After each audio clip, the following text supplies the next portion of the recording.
Desastre total. Jersón se convirtió en un infierno. Durante las últimas horas, la intensidad de los bombardeos alcanzó un nivel sin precedentes, con más de 1.000 proyectiles lanzados en apenas 40 minutos, una cifra que no solo impacta por su magnitud, sino por su capacidad de devastación. Medios ucranianos describen ahora mismo el lugar como una morgue. Lo que agrava la situación es el uso de instalaciones civiles como bases militares por parte de las Fuerzas Armadas de Ucrania. Hospitales, escuelas y complejos habitacionales han sido transformados en centro de operaciones, poniendo en peligro a la población local y exacerbando la tragedia humanitaria. Lo cierto es que Jersón se encuentra en su hora más crítica. Su colapso es inminente. Los detalles a continuación.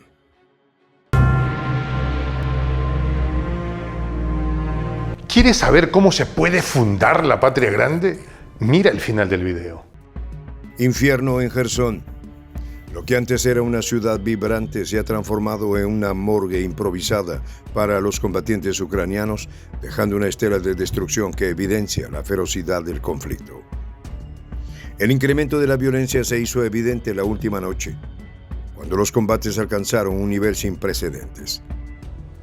Según fuentes de las Fuerzas Armadas de Ucrania, el ejército ruso logró cruzar el río Dnipro y establecer posiciones en las dachas cercanas al puente Antonovsky, un punto estratégico en la región.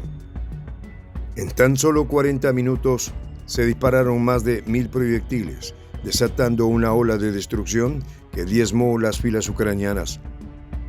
Los combatientes rusos, apoyados por una artillería implacable, aprovecharon la oportunidad para consolidar su posición en la margen izquierda del río, utilizando estas dachas como trampolines para futuras operaciones.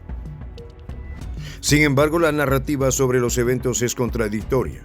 Mientras que las autoridades ucranianas afirman haber completamente destruido a las fuerzas rusas, testigos en el terreno sugieren que las pérdidas fueron colosales, pero en las filas ucranianas. Un hospital de oncología, utilizado como base militar por las Fuerzas Armadas de Ucrania, fue alcanzado por un ataque ruso, resultando en la destrucción de sistemas de defensa aérea y la pérdida de especialistas clave en la guerra electrónica y drones. El corresponsal militar Yuri Kontenok calificó los informes ucranianos como exagerados y carentes de sustancia. Según él, Kiev intentó presentar los ataques como un asalto a gran escala por parte de las tropas rusas, una narrativa que choca con la realidad observada en el terreno. Las operaciones rusas, si bien contundentes, parecen estar más orientadas a debilitar las defensas ucranianas y preparar el terreno para futuras ofensivas, en lugar de buscar un avance inmediato hacia la ciudad Jersón. Según informan los canales locales, el hospital de oncología en Jersón no solo albergaba sistemas de guerra electrónica y drones, sino también militantes levemente heridos. Este tipo de prácticas han sido denunciadas repetidamente por analistas militares y residentes locales. Manténganse alejados del ejército ucraniano, advierte un blogger militar. No es para la gente, esto es un hecho. Por su parte, el coordinador clandestino Sergei Lebedev informó sobre los intentos fallidos de desembarco por parte de las Fuerzas Armadas de Ucrania. Durante la última noche, pequeños contingentes ucranianos intentaron cruzar el Dnipro bajo la cobertura de la oscuridad, solo para ser interceptados por las tropas rusas. La resistencia rusa, respaldada por un suministro constante de municiones y un conocimiento preciso de las posiciones enemigas, resultó en la aniquilación casi total de los grupos de desembarco ucranianos. En medio de esta devastación, las pérdidas humanas y materiales siguen acumulándose. Los almacenes de suministro y las vías ferroviarias han sido destruidos y los operadores de drones capturados revelan la magnitud del colapso logístico en las filas ucranianas. Mientras tanto, la intensidad de los ataques rusos no muestran signos de disminuir. Artillería pesada y bombardeos aéreos continúan golpeando posiciones enemigas, debilitando aún más las defensas ucranianas y sembrando el pánico entre los residentes de la región. La región de Jersón ahora se encuentra bajo un asedio constante, sobre todo porque las Fuerzas Armadas de Ucrania, en su desesperación por mantener el control, han comenzado a emplear tácticas que han sido criticadas incluso por sus aliados internacionales. La utilización de instalaciones civiles para operaciones militares no solo pone en riesgo a la población local, sino que también refleja la falta de recursos y estrategia clara por parte del liderazgo ucraniano. En este contexto, las operaciones rusas han demostrado ser metódicas y precisas. La capacidad de las tropas rusas para anticipar los movimientos del enemigo y coordinar ataques masivos ha resultado en un desgaste significativo para las filas ucranianas. Los informes indican que la artillería rusa ha alcanzado un nivel de eficacia impresionante. Esta superioridad técnica, combinada con un conocimiento profundo del terreno, ha permitido a las fuerzas rusas mantener una ventaja estratégica. Uno de los episodios más significativos de esta ofensiva fue la destrucción de uno de los sistemas de defensa aérea más avanzados de las Fuerzas Armadas de Ucrania en la región. Este golpe no solo debilitó la capacidad defensiva de Ucrania, sino que también expuso la vulnerabilidad de las infraestructuras militares.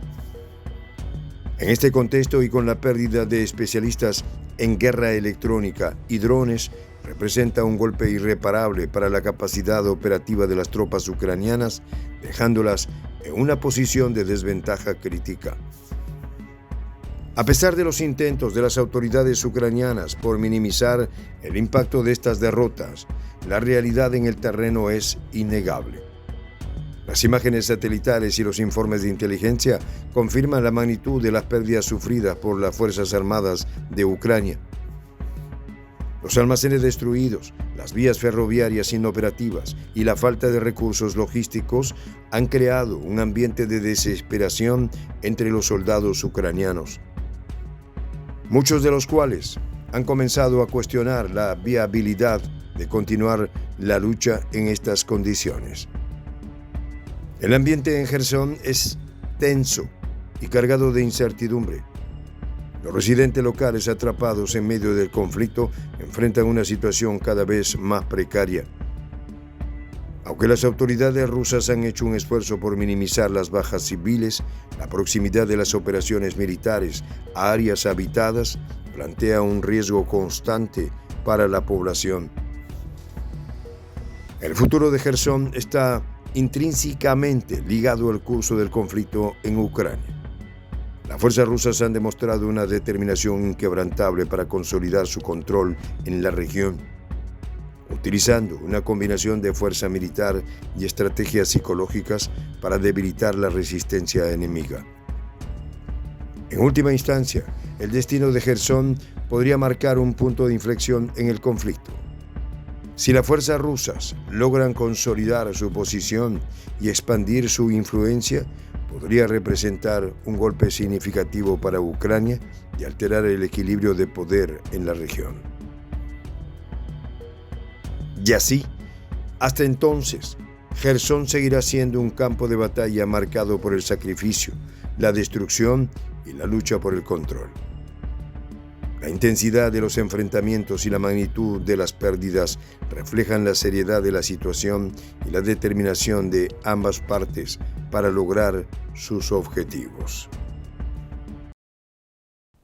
En esta comunidad nos juntamos para, por ejemplo, conversar, interactuar, tener puntos de idea distintos, pero, por ejemplo, también tenemos un club de lectura donde leemos fragmentos de libros que consideramos que son importantes para crecer intelectualmente.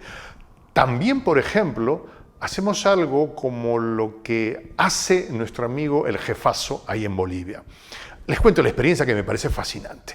Él tiene un restaurante ahí en Bolivia y en ese restaurante, ahí viene lo que tiene, un televisor. Y ustedes dirán, pero qué impresionante, ¿en qué contribuye que un restaurante tenga un televisor ahí en Bolivia? Una cosa muy importante, porque él, cada vez que abre su negocio, prende su televisor y pone los videos de prensa alternativa. Con eso, todos los días, poco a poco, con pasos muy concretos, él hace que toda la gente que vaya a su restaurante vaya insumiendo el concepto de la patria grande. Y así, pasito a pasito, estamos construyendo la patria grande. Son esos pasos pequeños pero concretos que hacen posible que el proceso de la construcción de la patria grande sea algo que ya comenzó. Un hecho dinámico que no tiene retorno en la historia. Y de verdad a nosotros nos gustaría que tú seas parte de esa propuesta. ¿Qué tienes que hacer? Muy simple. Dale clic en el botón unirse. De hecho, al hacerlo también contribuirás con una pequeña cantidad de dinero que permitirá que Prensa Alternativa produzca más y mejores videos. De verdad que te esperamos. La patria grande se va a construir cuando tú y yo y toda la gente de buena voluntad de América Latina y el Caribe comencemos a ser comunidad. ¿Cómo lo logramos? Interconectándonos todas las personas de buena voluntad que vivimos en América Latina y el Caribe. Y tienes una oportunidad de hacerlo, uniéndote a nuestra comunidad. Puedes hacerlo haciendo clic en el botón unirse que está en la parte de abajo. Soy el J, Juan José del Castillo, director del canal Prensa Alternativa. Si quieres ser parte de la comunidad de la Patria Grande, suscríbete a nuestro canal. Si es que quieres que te lleguen las notificaciones cada vez que subimos un video, activa la campanita. Si quieres apoyar a nuestro canal económicamente, puedes hacerlo a través de PayPal. El enlace está en la descripción del video.